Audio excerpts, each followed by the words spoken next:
오늘은 출애굽기 속의 그리스도라는 제목으로 말씀 보도록 하겠습니다. 출애굽기 12장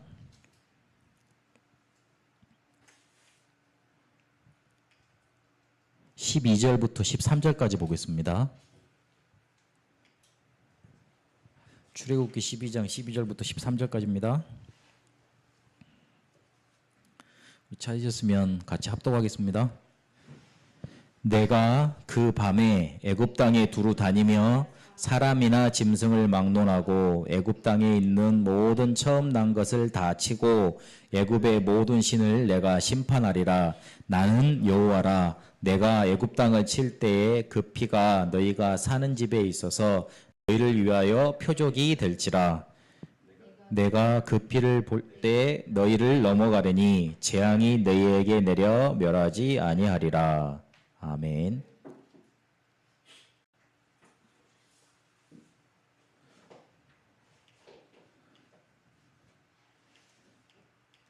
구약의 두 번째 책인 출애굽기는 노예 생활했던 이스라엘 백성을 출애굽하게 하시고 그리고 시내산에 이르게 한 뒤 성막을 봉헌한 다음에 내용이 끝납니다. 그래서 구약의 두 번째 책인 출애굽기는 두 가지로 나눕니다. 첫 번째 1장부터 18장까지 구원에 대해서 말씀하십니다. 우리가 애굽과 그리고 바로에 포로되어 있는데 노예되어 있는데 거기서 빠져나오는 구원에 대해서 말씀하십니다. 그리고 19장부터 40장까지 예배에 관해서 말씀하십니다. 우리가 구원받은 사람이 가장 잘해야 될 게 예배입니다. 예배 놓치면 하나님의 자녀는 맞는데 하나님의 자녀인 줄 모르고 살게 되는 겁니다. 그래서 출애굽기를 통해서 구원이 강하게 어떤 것인지 그리고 예배가 어떤 것인지 또한 이렇게 설명하고 계십니다. 예배는 구원받은 사람이 최고로 누릴 수 있는 특권입니다. 그래서 출애굽기 전체에 구원과 그리고 그 구원을 우리에게 주신 언약과 그리고 그것을 전달하는 전도와 선교라는 메시지가 전체적으로 흐르고 있습니다.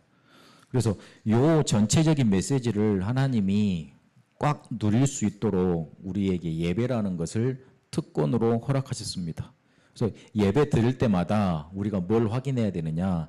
우리가 구원받은 거, 그리고 우리에게 주신 언약, 그리고 우리가 해야 될 전도 선교의 축복을 확인해야 됩니다. 그래서 구약의 두 번째 책인 출애굽기를 통해서 그리스도가 우리에게 어떻게 나타나셨는지 오늘 이 시간 또 확인해 봐야 되겠습니다. 첫 번째, 모세라는 사람을 통해서 예수 그리스도의 모형을 말씀하셨습니다. 그러니까 모세라는 사람을 통해서 앞으로 이런 구원자가 너희에게 나타나실 것이다. 그렇게 설명하신 겁니다. 신명기서에 모세가 말씀을 이렇게 전달하면서 뭐라 그랬냐면 나와 같은 선지자가 다시 너희에게 올 것이다. 그러면 그 선지자가 너희를 구원할 것이다. 이렇게 말씀을 주셨습니다. 그래서 모세는 그 자체 인물 하나만으로 그의 생을 통해서 예수 그리스도가 이렇게 오실 것이다. 이렇게 설명하고 있는 겁니다. 첫 번째, 어떻게 그러면 예수 그리스도의 예표가 됐느냐, 예수 그리스도의 모형이 됐느냐, 말씀을 대언하는 사람으로 모세가 섰습니다. 모세는 말씀을 받아서 이스라엘 백성들과 그리고 바로 왕에게 전달했습니다. 그래서 모세에게서 나온 말은 단순히 자기의 말을 전달한 게 아니고 하나님의 말씀을 전달한 겁니다.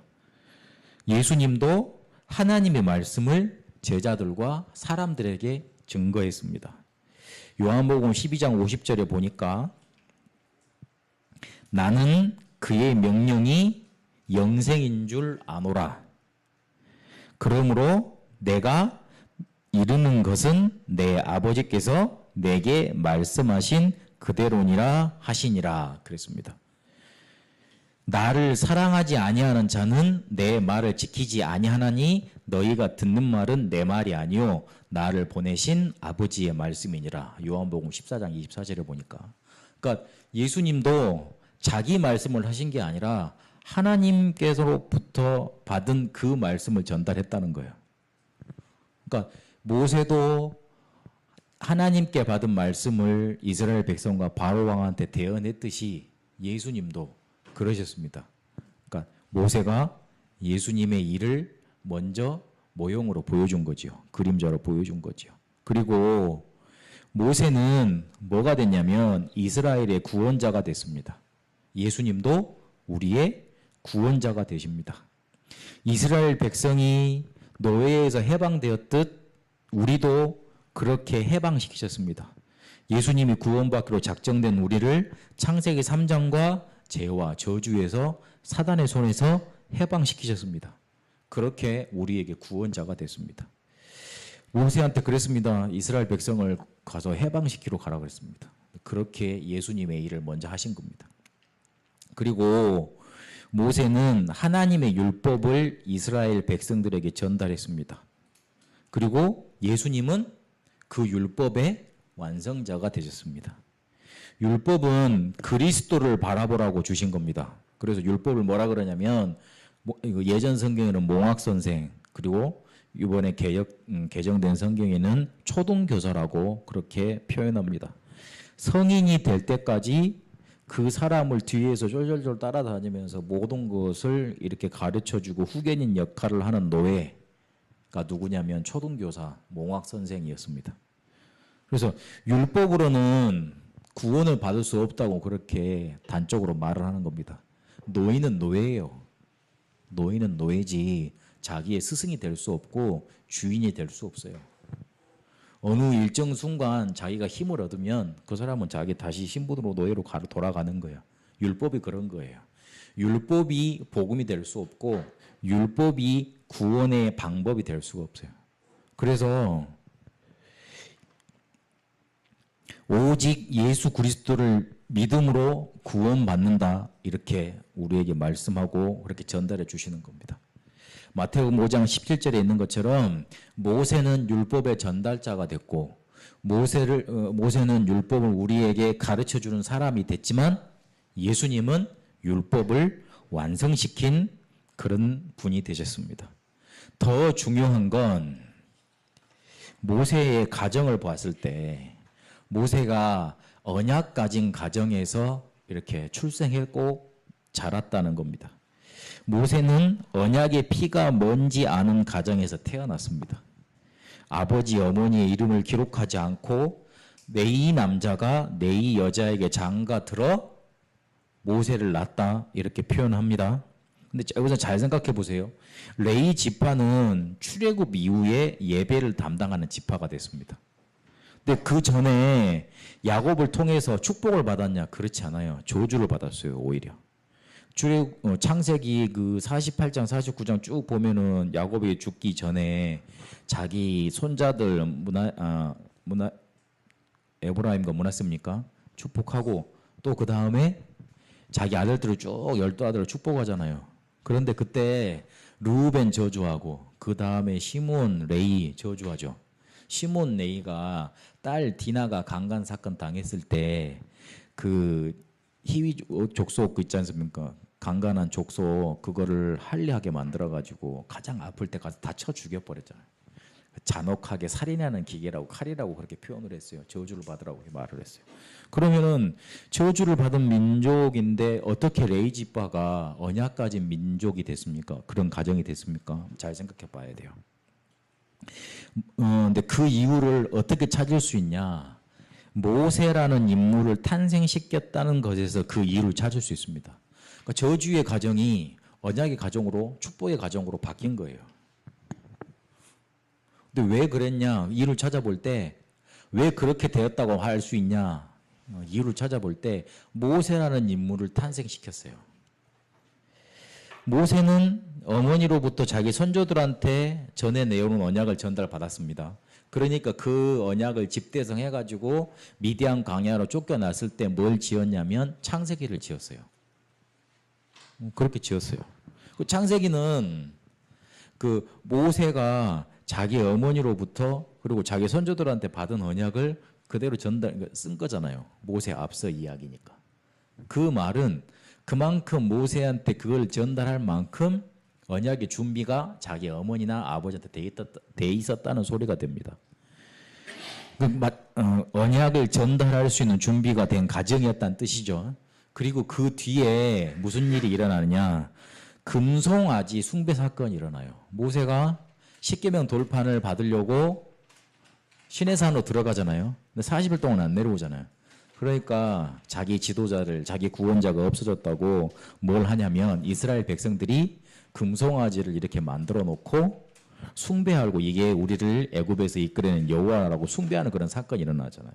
근데 그때 금송아지한테 숭배하지 않고 금송아지 숭배한 사람들을 척결하는데 앞장섰던 사람들이 누구냐면 레위 지파예요. 그러니까 언약이 확실했던 지파잖아요. 그래서 그렇게 저주받은 집안에서 언약의 중심에 선 집안이 됐다. 그것을 강조하기 위해서 레위 지파의 남자가 레위 지파의 여자에게 들어가 모세를 낳았다. 그렇게 모세가 기록을 한 겁니다.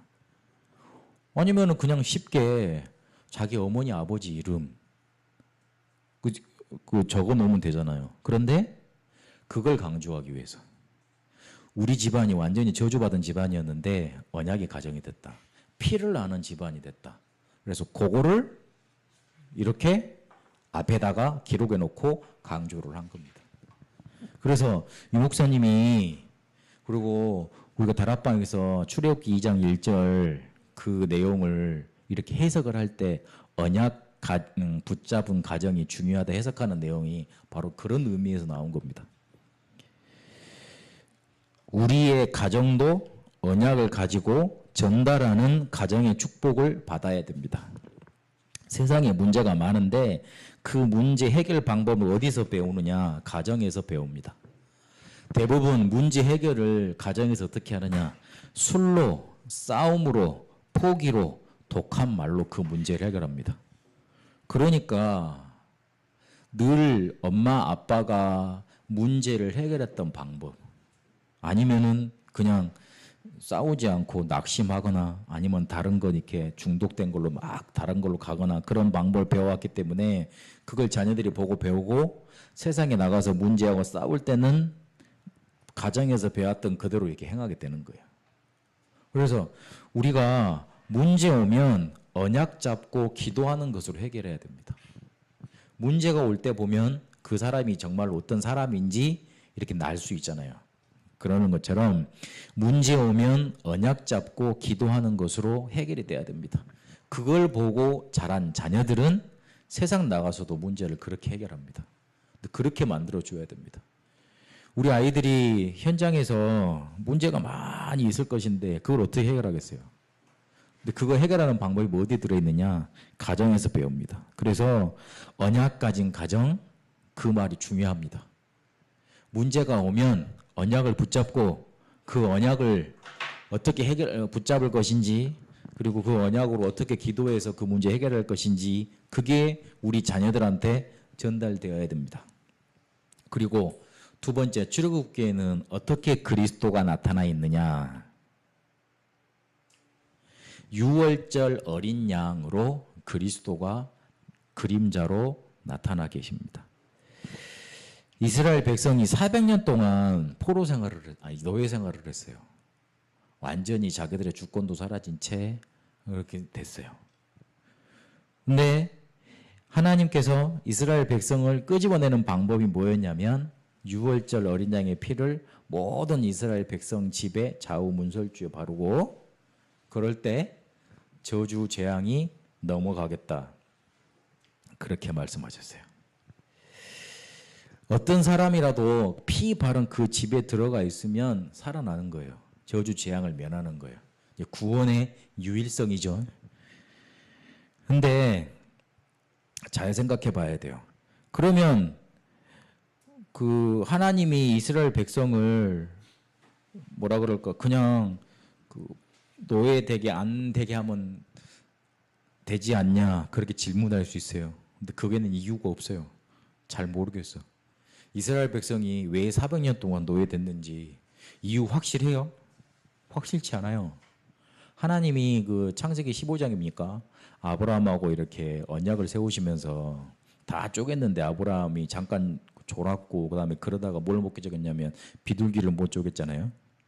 그래가지고 하나님이 피를 놓쳤기 때문에 400년 동안 자기 백성을 자기 그 후손을 이스라엘의 종으로 내려 보내겠다 이제 그 말을 약간 하시거든요. 근데 꼭 그러려고 하나님이 그 쉽게 말해서 그 아브라함과 그 자손을 저주하신 건 아닌 것 같아. 어찌 보면 포로가 이게 저주된 내용 아닙니까? 암만 생각해봐도 내 마음에는 그렇게 막 잘 와닿지 않더라고 보니까. 그래서 인간적인 생각인데 제 해석인데요. 하나님이 왜 이스라엘 백성을 애굽에 400년 동안 노예로 이렇게 끌게 했냐면 단기간에 400년이라는데 별로 이렇게 긴 큰 민족이 자라는 큰 세월은 아니잖아요. 몇천 년 지나가는 민족도 있는데 한 400년 동안 민족을 한 가문에서 확 큰 민족으로 만들어 버리려면 안전하게 받쳐줄 수 있는 뭔가의 공간이 필요해. 그래서 애굽의 고센 땅으로 인도하신 것 같아요. 만약에 아브라함 혈족이 가문이 그 중동 지방에 지금 이스라엘 거기에 딱 있었으면 거기는 맨날 이렇게 3개 대륙이 만나는 데잖아요. 전쟁이 많은 곳이라고 우리 세계사에서 배웠죠. 그러면 거기서 큰 민족을 못 잃었을 거예요. 단기간에. 그 당시에 조금 이게 살아날라 그러면 쳐들어와서 또 잡아가고 그러면 맨날 몇 가정 이렇게 못 있었을 거 아니야. 그런데 안전하게 떠서 애굽으로 갖다 놓고 애굽은 그때 굉장히 문명이 발달된 곳 비옥된 곳 아닙니까? 거기서 아무 외침이나 그런 거 없이 좀 노예 생활이 힘들었어도 확 불려놓는데 단기간에 급속도로 민족을 이렇게 불려놓는데 좋았을 것 같아요. 결국은 그것도 언약의 성취지요. 우리가 그리스도로 조금 한 번 놓쳤다고 하나님 그렇게 저주하신다는 생각을 하니까 그런 해석이 나오는 거예요. 아브라함이 한 번 놓쳤으니까 그렇게 됐다 그렇게 해석이 나오는 거예요. 그렇지 않습니다. 하나님이 우리한테 큰 문제를 갖다 주는데 어쩔 때는 이유가 없어요.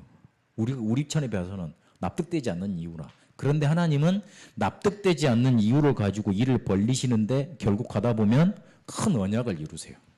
납득이 되질 않아요.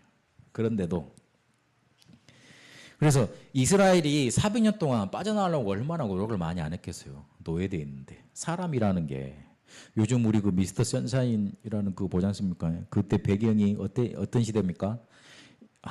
그 조선이 완전히 망하기 전에 그 상황이잖아요. 보니까 의병들이 일어나가지고 나라를 막 지키려고 그러잖아요. 아무리 힘없는 나라도 아무리 힘없는 사람들도 자기의 생존권을 뺏으려고 그러면 꿈틀거리는 거예요. 그러는 거예요.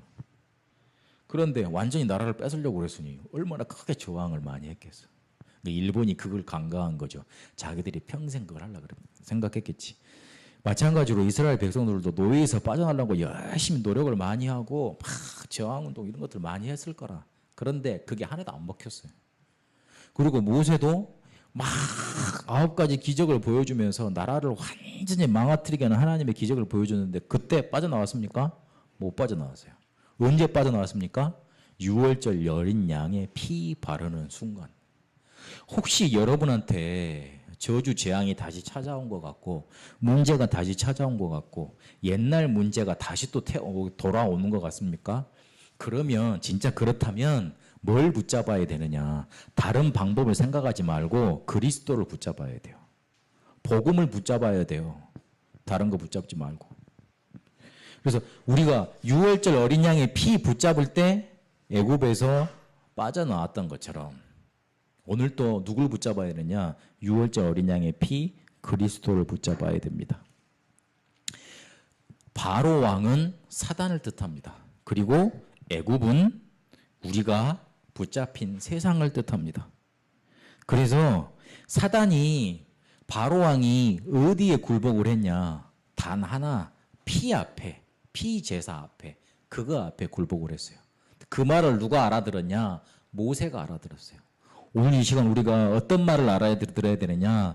성경을 통해서 우리에게 가장 알려주시고자 하는 그리스도, 그걸 알아들어야 돼요. 그래야지 흑암 세력에서 빠져나올 수 있고 저주 세력이 떠나가는 겁니다. 만일 우리가 우리 죄를 자백하면 그는 미쁘시고 의로우사 우리 죄를 사하시며 우리를 모든 불의에서 깨끗하게 하실 것이요. 요한일서 1장 9절에 보니까요. 우리가 하나님께 죄를 가지고 가면 하나님은 우리를 깨끗하게 하십니다. 그리고 염소와 송아지의 피로 하지 아니하고 오직 자기의 피로 영원한 속죄를 이루사 단번에 성소에 들어가셨느니라. 히브리서 9장 12절에 보니까요.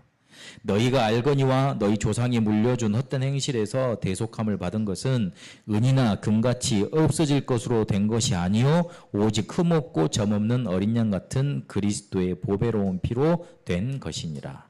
베드로전서 1장 18절에서 19절까지 보니까요. 너희는 이 일을 규례로 삼아 너희의 자손이 영원히 지킬 것이니 그랬습니다. 요거를 영원히 자손 되도록 지키라고 붙잡으라고 말씀을 우리에게 주신 겁니다. 그래서 우리는 어떤 것을 붙잡고 어떤 사명을 가지고 있어야 되느냐? 우리가 너희에게 전한 복음 외에 다른 복음을 전하면 저주를 받을지어다. 쉽게 말해서 우리는 언약 전달받은 사람들인데 그 언약을 우리 자녀들한테 전달하고 내 주변에 전달하는 사명, 그걸 붙잡고 그거를 강조해 줘야 됩니다. 그리스도는 모든 것이라고 모든 문제 해결자라고 믿음의 고백을 전달해야 됩니다. 왜 교회 다니고도 고생하고 왜 우리가 복음을 붙잡고도 고생합니까? 예수 그리스도가 모든 문제 해결자라는 것이 안 믿어지기 때문에 그래요. 실제로는 안 믿어져서 그래요. 언약을 말하면 혹시나 나와는 딴 세상이라고 나와는 상관없는 얘기라고 그 별로 재미없는 얘기라고 생각할지 모르겠습니다. 심지어는 나하고는 전혀 상관없는 얘기인데 내 속을 모른다고 그렇게 할지도 모르겠습니다. 그런데 계속 강조해 줘야 됩니다. 그래야지만 그 사람 속에 그 복음이 심겨지고 그 심겨진 복음이 자라나고 자라나서 일을 만들어냅니다. 그리고 그렇게 일을 만들어내는 그런 과정 속에 계속 강조하다 보면 어느 순간 언약과 자기의 삶이 맞아집니다. 그럼 나중에 깨닫습니다. 아, 목사님이 우리 사역자가 그때 말해줬던 그 복음이 맞는 거였구나. 그때 깨닫습니다. 처음에 들었을 때는 서운하게 들릴지도 몰라요. 자기 사정을 몰라준다고. 그러나 나중에 깨달을 겁니다. 분명히 응답이 오고 나면 그때 깨닫습니다. 아, 그게 맞는 거구나. 그래서 그때까지는 다른 복음 강조하지 말고 오직 그리스도 강조해줘야 됩니다. 그게 목회자와 사역자의 일이고 우리가 놓치지 말아야 될 방향입니다. 그래서 유월절 어린 양의 피를 그리스도의 그림자로 예표로 주셨는데 그거 단단히 붙잡아야 된다는 소리예요. 혹시나 우리에게 예전에 우리가 느꼈던 저주 재앙의 문제가 다시 다가왔다. 그럴 때는 진짜 그리스도 제대로 붙잡아야 돼요.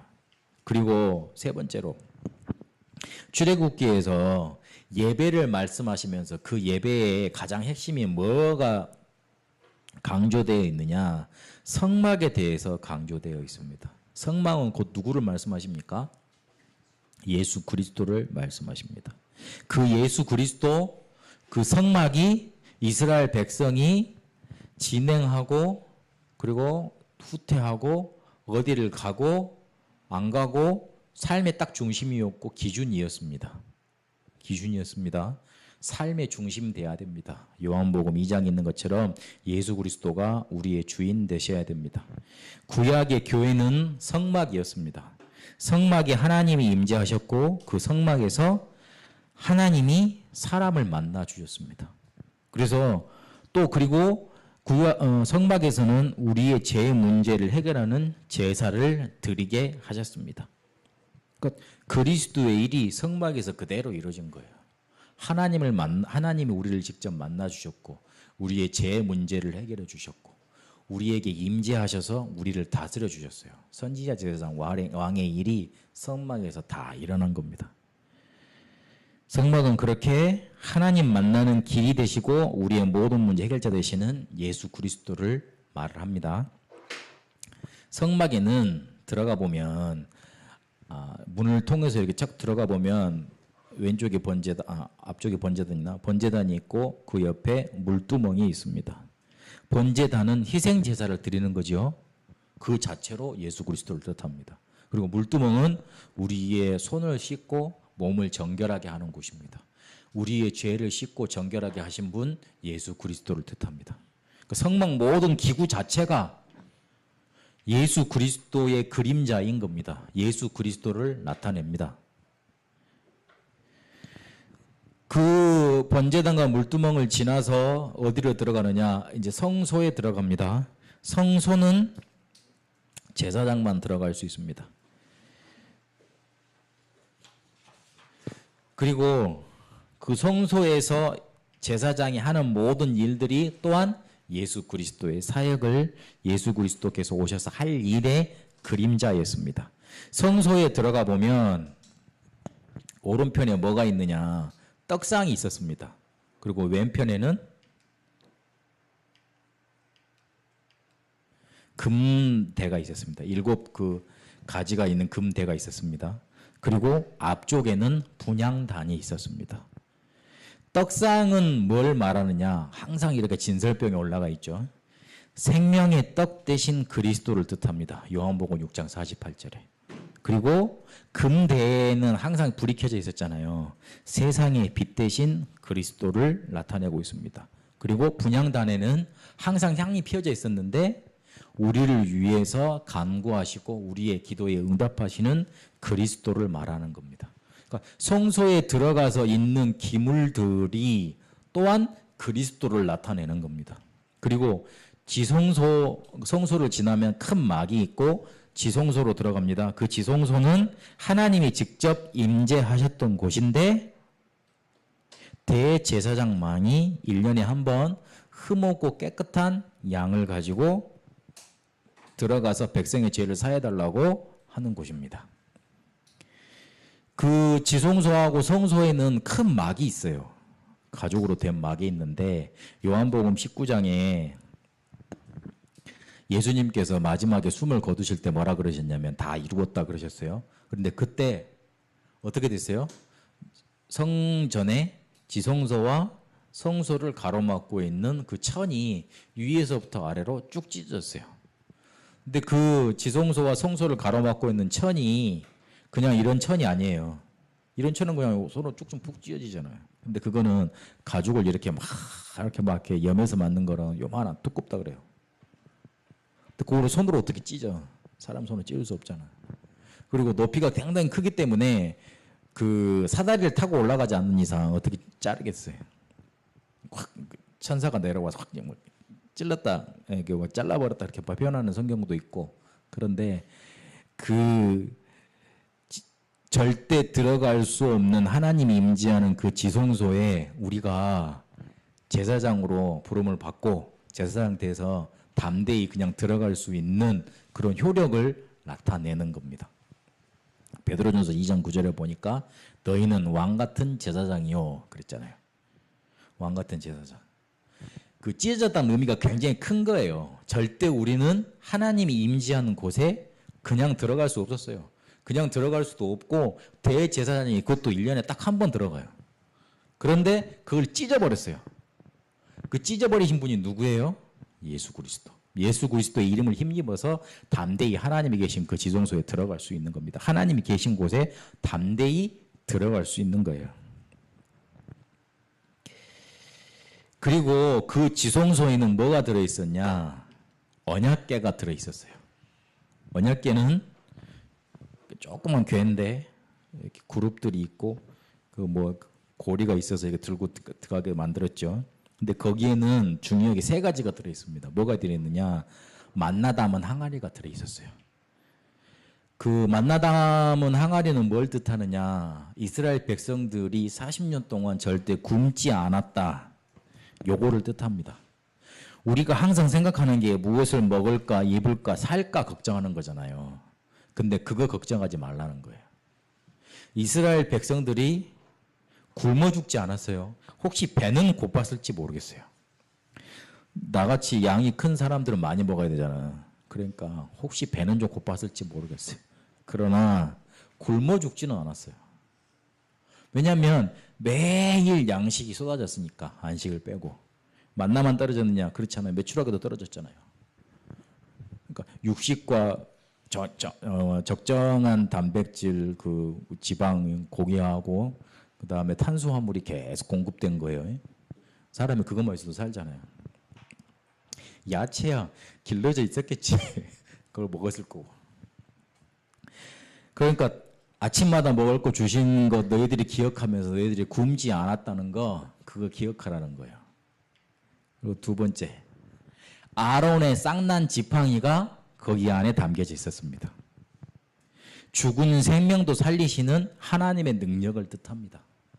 이스라엘 중에 완전히 저주받은 지파가 레위 집안이었는데, 그 레위 집안을 하나님이 택하셔서 제사장 집안으로 쓰신 것이고, 그리고 레위 지파 자체를 구별하셔서 예배만 드리고 예배를 드릴 수 있는 모든 일을 하는, 그런 맡기는, 그런 담당하는 민족으로 만드셨어요.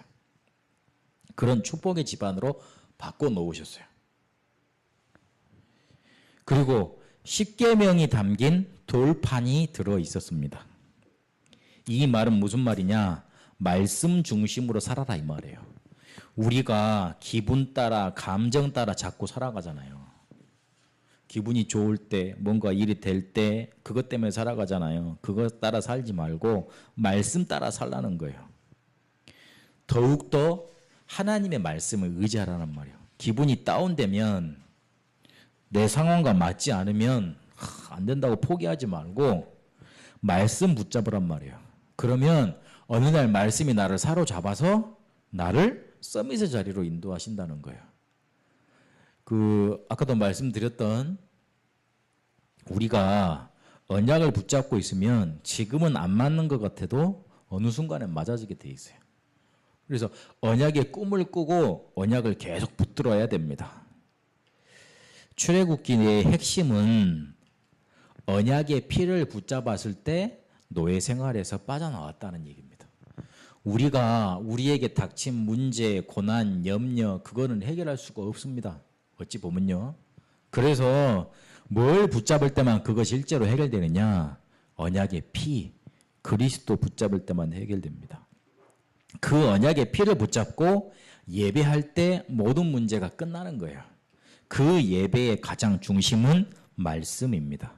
우리에게 축복을 예비하시고 예수 그리스도는 다리를 만드셔서 우리에게 그 축복을 직접 주시려고 예수님께서 우리에게 찾아오셨습니다. 우리가 찾을 수도 없고 찾아갈 수도 없기 때문에 예수님께서 우리에게 직접 오신 거예요. 그리고 안 되는 줄 아시기 때문에 우리에게 복음을 주라 하시고 놓치지 말라 하셨어요. 우리 속에 그래서 항상 언약의 피로 넘쳐나야 됩니다. 우리 속에 넘쳐나야 될 건 염려, 근심, 상황, 기분, 감정이 넘쳐나야 되는 게 아니라 그거를 뛰어넘을 수 있는 언약의 피로 항상 넘쳐나야 됩니다. 우리 속에 그 언약의 피가 가득 차 있으면 재앙과 저주와 사단의 공격은 넘어가지게 돼 있습니다. 뛰어넘는 게 아니고 넘어가지게 돼 있어요. 6월, 패스오버, 넘어가게 돼 있어요. 그래서 언제나 말씀을 잡고 그 강단의 말씀을 언약으로 잡고 놓치지 말아야 됩니다. 놓치지 말아야 돼요. 왜 그리스도를 자꾸 강조합니까? 놓치지 말라고요. 놓치면 그 순간부터 문제 오니까. 놓치면 그때는 문제 없는 것 같은데 어느 순간 보면 문제의 자리에 가 있게 되니까 놓치지 말라는 거예요. 우리 속에 피로 항상 넘쳐나게 하는 방법, 항상 있게 하는 방법이 있습니다. 말씀을 언제나 붙잡고 그거를 우리 문제 속에, 생활 속에 적용하는 겁니다. 항상 그리스도가 선포되는 말씀을 귀에 들리게 하고 눈으로 보고 마음에 담으면 됩니다. 그러면 우리 속에 그리스도가 넘쳐나고 언약의 피가 넘쳐나게 되어 있습니다.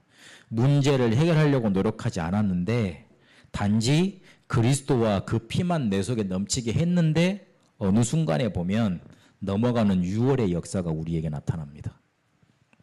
모세라는 인물을 통해서 나타나신 그리스도, 유월절 어린 양의 피 대신 그리스도, 그리고 성막의 본체 되시는 그리스도, 그 그리스도가 여러분 인생 여정 속에 나타나게 되시길 바랍니다. 항상 붙잡고 계시다가 그리스도의 피가, 그 유월절 어린 양의 피가 여러분 속에 넘쳐나게 되시길 축원합니다. 기도하겠습니다. 살아계신 하나님, 우리의 인생 가는 여정 속에 그리스도가 나타나게 하시고 항상 강단의 언약 붙잡고 우리 속에 그리스도의 피로, 언약의 피로, 유월절 어린 양의 피로 넘쳐나게 하여 주옵소서. 그래서 우리에게 다가와 있는 저주, 재앙과 사단의 역사, 넘어가지는 유월의 역사가 우리에게 나타나게 하여 주옵소서. 살아계신 우리 주 예수 그리스도의 이름으로 기도합니다. 아멘.